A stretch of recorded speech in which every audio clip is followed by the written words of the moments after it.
Hello, everyone. Welcome to another episode of Veg Networking Canada. We will begin with our land acknowledgement. It is important that we honor and respect that many of us are located on the traditional unceded territories of many Indigenous peoples of Canada. Welcome to another episode of Veg Networking Canada, where vegan plant-based companies connect and collaborate. Today, our special guest is a passionate advocate for helping girls and women suffering from abuse and poverty, a steward for the zero waste movement through circular economies, an ethical entrepreneur disrupting the fashion industry.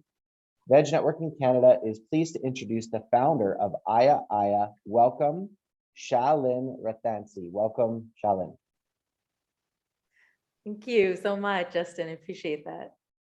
So let's dive right in on sort of like a personal note. I'm sure it blends with your business as well, but we'll get to the business second. First question is, tell us a little bit more about your plant-based vegan origin story. Yeah, very uneventful. I was vegetarian for quite some time, and the two hardest things I found to let go of were cheese and eggs. And I ultimately made the jump because health reasons and obviously ethical reasons. I didn't need to eat meat anymore, so I transitioned to veganism from there on. And it's been a great choice ever since. Absolutely. Uneventful, eventful, whatever, we all end up in the right spot, or what we think is the right spot. So Yeah. let's switch gears and learn more about your entrepreneurial spirit, your spark. So what's your entrepreneurial start? Is it with Aiya Ayia or something before? No, I've always sort of had an entrepreneurial spirit. My father is one. It runs in my family a lot. My grandparents were back home in East Africa. And so I think the first business I had, I used to be a professional Bollywood dancer. And so I had my own dance troupe back in the day. And that was sort of my first business. And then many lifetimes over, I ended up here with Aiya Ayia. Mainly, Excellent. yeah. So No, please continue. Go ahead. I was just gonna say, mainly because, after being in corporate for so long, you see that there's a huge disconnect with values and morals and, the way we are taught to consume in society and what is important. And so I guess the positive impact was lost and I felt like there was a void. And so that brought me back full circle to do something that was more meaningful and fulfilling. Absolutely. And taking control of what you're able to do in that setting. Totally relatable. Yeah. Totally understand. Where in East Africa, if I may? Both my parents are from Tanzania, this little town called Moshi, which is at the foothills of Mount Kilimanjaro. Okay. Very cool. All right. So tell us, the next question is, what are some trends in your industry? So why don't you just share a little bit more about your industry, what it is that you're into, what you're doing, and then kind of dovetail that into some trends in your industry. Yeah. So Aiya Ayia is a luxury plant leather handbag and accessory collection. And so I come from the fashion industry, and throughout my schooling and work life, sustainability was never a topic. Like, this is a new thing that's come up in the last, I'd even say 5 years. It's really new. We were never taught to think from the beginning, or where you learn where fibers come from, what the fibers are made of, and fabrics and how they intertwine, and how to test for fabrics to make sure you're getting the right fabric. So there's like burn tests, and you go through this whole process. But you never learn about the impact, whether that's environmentally or on society, especially with fast fashion. And so my industry, this has been a huge learning curve for me to learn the impacts that fashion has had on the planet and society. And so the main trends, especially in fashion, are sustainability. But sustainability has this huge umbrella, right? And a huge spectrum of bare minimum to maximum. And so because it's so new, people don't have definitions, and that consumers are trying to understand where their goods and products are coming from. They're demanding more from companies and brands to not only talk about what they're doing, but actually, walk the walk. And so greenwashing has become a huge part of sustainability and the fashion industry, because you see more greenwashing than sustainability. And I think this trend is going to continue, both the sustainability and the greenwashing. They've already become buzzwords. And so trying to pull those apart is really tough. But one of the things we try to do with our social platform is educate customers and just the general public on what the terms mean, you know, what the definitions are, what your materials are made of, what they come from, what the processes are. So then you can make an informed decision as a consumer on what is acceptable to you and what is not. Absolutely. So the trends are more explaining sustainability, that umbrella, and then just transparency, supply chain, all of that. And I'm sure we don't have to dive into it right now, but in your industry, where assuming people power is a big part of that, in different parts of the world, it would also be interesting to find out what blue washing might be going on. So the companies who are saying that they treat their people really well, but they don't treat their people really well, which is also really common in conjunction with greenwashing. But Yes. we digress. We can maybe get into that in a part two at another time. Why don't you walk us through where Aiya Ayia, how it started, where you are now, because many people are not necessarily interested in hearing about what we're doing. We're interested in hearing about what's next, where people are going in the future, where companies are going in the future. And that's the next question, is where is your brand Aiya Ayia going in the future? Yeah, so we have plans to expand our product categories and offerings, but also in doing that, we've got a couple of different goals in the future. One is to help rebuild Canada's original leather industry, but to do it in a sustainable manner that doesn't harm animals. There's so many great options in biomaterials now, and they're just more coming through the market that will hit the commercial sector in the next 5 to 10 years. So there's no need for animal leather. There hasn't been for a very long time. One of the misconceptions is a lot of people think that it's a byproduct from the food industry, and it's not. They're two separate industries that animals are used for. So rebuilding that in a sustainable manner. And secondly, work with like-minded companies that use leftover materials or have byproducts from their industries, and we repurpose them into new materials so we can create circular ecosystems. Yeah, you touched on something.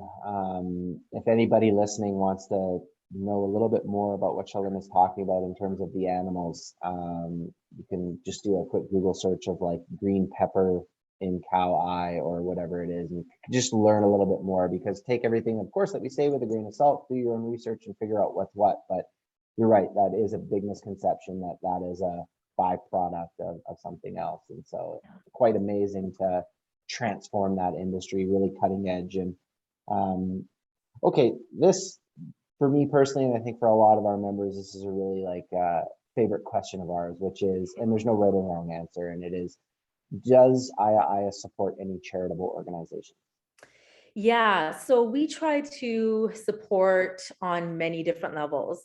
So the first thing is our material. Our material comes from a company in India, which is a proprietary material, but they work with local farmers from the food industry to supplement their income.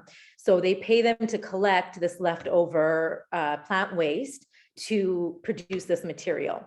So that helps farmers not have to leave their farms or their villages and their family to look for more work, and they get extra wages. So that's a huge purpose for us. Secondly, we plant trees. So we donate to tree organization. Our eco partner is Tree Era. And then lastly, we partner or donate a portion of our profits to organizations that help rescue abuse and abused women and girls. So 3 of them currently that we donate to. One is Not Child Brides, Heart, which is a human trafficking organization not a human trafficking organization, an organization that helps end human trafficking in East Africa. And the third is called Sambali Trust in India, and they help women and girls from the Untouchable cast. They give them jobs and skills, especially a sewing machine. So it gives them dignity and pride. They can have people who talk to them, who will accept them, and then they can put their kids through school as well. Wow. Wow. That's really impactful and not a comfortable conversation that people have often as well too. So through that, I'm sure in conversations like this or deeper conversations that could probably be an hour specifically about that, it breaks some stigma and gets the conversation going, which is what I think charities really truly need, not just the money, but the awareness as well. So Exactly. you mentioned two things, eco partner. I think that's like such a, I hate to say it like this, but like such a hot term, like I love it. And then you mentioned proprietary, which, you know, for investors or anybody who's looking to help someone scale a business, whenever they hear that for a consumer product, that's really, really nice to hear. So congratulations on figuring out what you figured out this far and continuing to go in your success. So the next question is related to books, podcasts, and apps. We've had people give us 100 answers. We've had people say, I don't do any of those things. I just focus on my business. So there's no right or there's no wrong, but do you have any books, podcasts, or apps from a entrepreneurial lens, whether it's like building a business or how to improve your mental health as an entrepreneur, anything like that?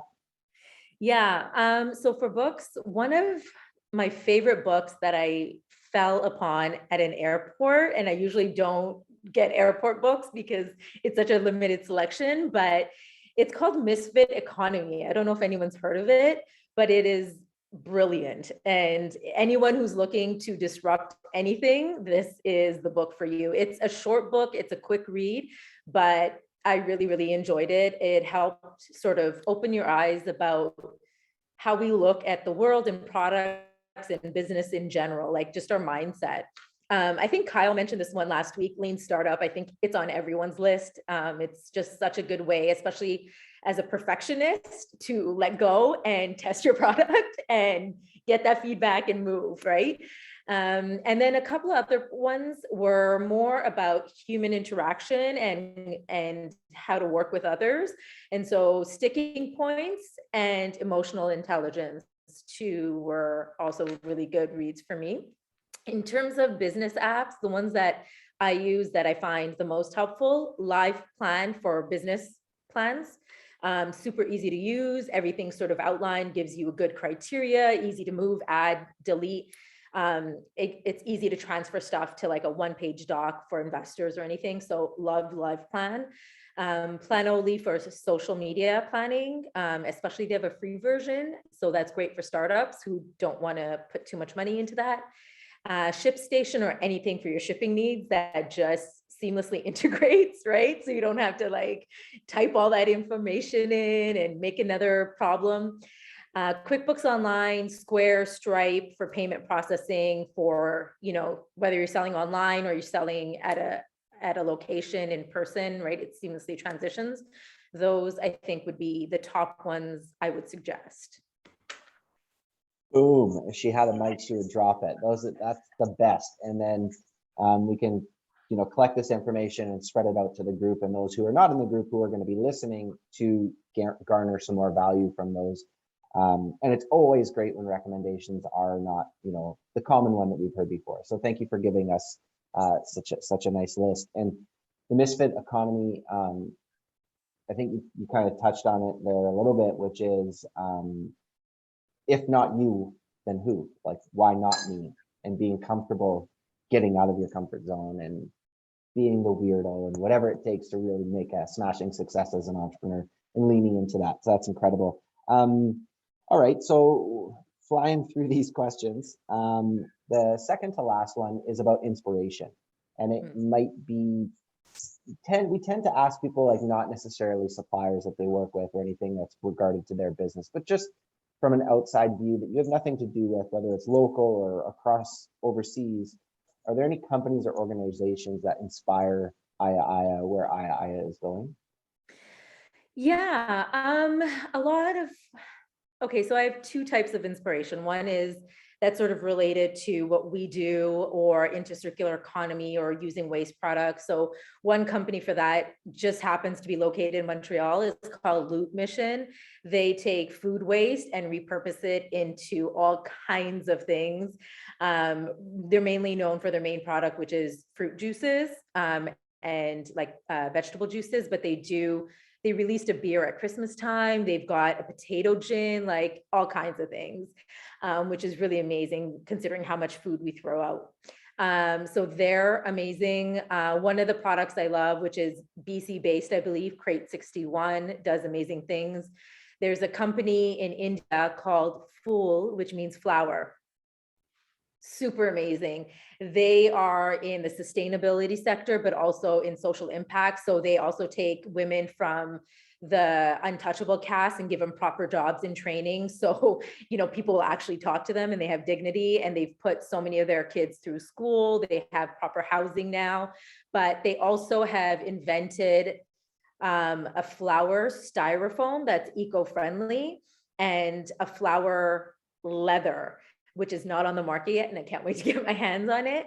And it's made all from recycled flowers, because in India, they do a lot of flower offerings at temples. So tens of thousands of flowers get thrown into the rivers and they get polluted. So they collect them, they get rid of all the chemicals, clean them off, and repurpose it into mainly incense and color powder and a few other products. So love them. Wow, making the word fool very cool. Yeah. Sorry for the terrible. Anyway, can you tell us what you said it, I think twice or thrice now, the Untouchable Cast? What Yes. exactly is that? Yeah, it's a ridiculous thing. So in India, there's a couple of different reasons why women end up in an untouchable caste. I'm not sure if it still happens in like the major cities. It still might be a little bit more rural now, but it's a common practice. One of the reasons is when a woman's husband dies, just basically simply dies. And then that's it. They get thrown into this category of untouchable. So people won't talk to them. They won't even accept a glass of water from them. They won't touch their kids. They won't let their kids play with their kids. It's horrific. Another reason is if they collect, if their job is to collect biological waste, say at a hospital or cleanup or things like that, they're looked at as untouchable. There's a few different reasons, but none of them are really valid or for any good reason at all. Yeah, okay. Thank you for explaining. It's almost like that this person has a perceived bad juju and that could rub off on me, and therefore, okay, Yeah. that makes sense. Okay, yeah, dignity is, as a human being, no matter who or where you are, that's the number one thing. And Yeah. you mentioned So that they don't get any fair wages. I mean, there's other industries where people don't get fair wages, but they get probably one of the least amount of pays because they're from the untouchable caste, right? So they feel like they can just be taken advantage of. So they can barely put food on the table, let alone send their kids to school. And so that's why a lot of kids end up working, because they need to help sustain their family. Wow. So maybe anybody who's listening to this who has a heart for India or has background in India, you could connect on that level too. Like that's exactly what these types of conversations are for, is not always all about business and only business. You mentioned, before we move on to the last question, you mentioned that organization Loop something? Loop Mission. Yeah. Loop Mission. It makes, I think, us think that how cool would it be for Aiya Ayia to do sort of like a fashion art show? People could have their beer and it could be like collaborate. Sounds really fun. Yeah. Well, I've been talking to them because they've got some new byproducts that they're working on in the background. So I was looking to see if they can produce some material, if they have that technology. They're not there yet. They've got a bunch in pipeline. So one of them is essential oils from citrus peels. And they're also really close to a bioplastic from food waste, from citrus peels and stuff. So that should be really exciting. So once that's finalized, we plan to use the essential oils in our conditioning wax, and then also the bioplastic for packaging and whatnot. Yeah. Wow. Yeah, we all love essential oils, but what you're describing is almost like you're my wallet could be like a scratch and sniff. Like, how cool is that? And then Yeah. that's really, really neat. And then we've had other special guests who are in the CPG industry, and when we get to the trend question, often the trend question is centered around sustainable packaging, and how does that all go in? So that's really, really neat as well. Thanks for bringing that up. Okay, Shaleen, so we're at our very last question, always prefaced by saying no right or wrong answers. Not the time to be modest, unless that's your style, and that's totally cool. And thinking of this as all or pick your poison kind of thing, for an entrepreneur or business owner who might be an employee somewhere, who might be looking to make the leap to entrepreneurship. Maybe they've just started and they're in that first 1 or 2 years. Maybe they're in the middle, or maybe they're at the end of their career as an entrepreneur, thinking of a sale or an exit or anything like that. With all of that said, a very loaded question. Yes. Do you have any advice for these folks? I think I'll start with more the earlier entrepreneur or people who are looking to make the shift. First, find what you really love, what you're passionate about, and what you really believe in. Because at first it's very exciting, and then it gets really hard. And I think every single entrepreneur can understand that, especially if you're a solo entrepreneur. And that being said, my other advice would be, which I got from a VC, ironically enough, was to find a group of other entrepreneurs who are about around the same stage as you and have a weekly check-in. So talk about ideas, right? Bounce off ideas from each other, exchange information, resources, and sometimes just a vent, right? Because you go through these ups and downs. It's like a roller coaster when you're a solo entrepreneur. And sometimes you just need someone who gets it and understands. And you need to pool all your resources together, because it's hard to do everything yourself. So that would be my two main pieces. Awesome. Well, you heard it here, folks. We've heard the saying before, sort of find your tribe, Yes. and how important it is to just have a sounding board, and then also to give back by being a sounding board as well, right? Like have that two-way street with multiple people in a different group, whether it's small, medium, or large size, is really powerful. So all right, Shaleen, with everything that we went through today, thank you so much for your time. Thank you so much for all of the sort of stories and information that you shared with us. Is there anything that maybe came up that you wanted to mention, or maybe anything that we missed that you wanted to mention? No, I think that was pretty detailed. So thank you. If anyone has questions, I'm happy to answer. Perfect. Well, we'll make sure that people know where to find you, and we'll do that right now. So you can head online. It's www.aiia.com, and I am going to spell it out. It's got 4 A's, AIYA, twice over, AIYA, aiia.com. And on Instagram, It's actually mirror reflection. It's not exactly. AIYA. So it's AIYA and then AYIA. Okay, perfect. Thank you so much. And then it is that same mirror reflection on Instagram, Aiya_Aiya_, right? Yes. Yep. All right, perfect. Thank you so much. And everybody, will catch you on another episode of Veg Networking Canada, where plant-based vegan companies connect and collaborate. See you guys next time.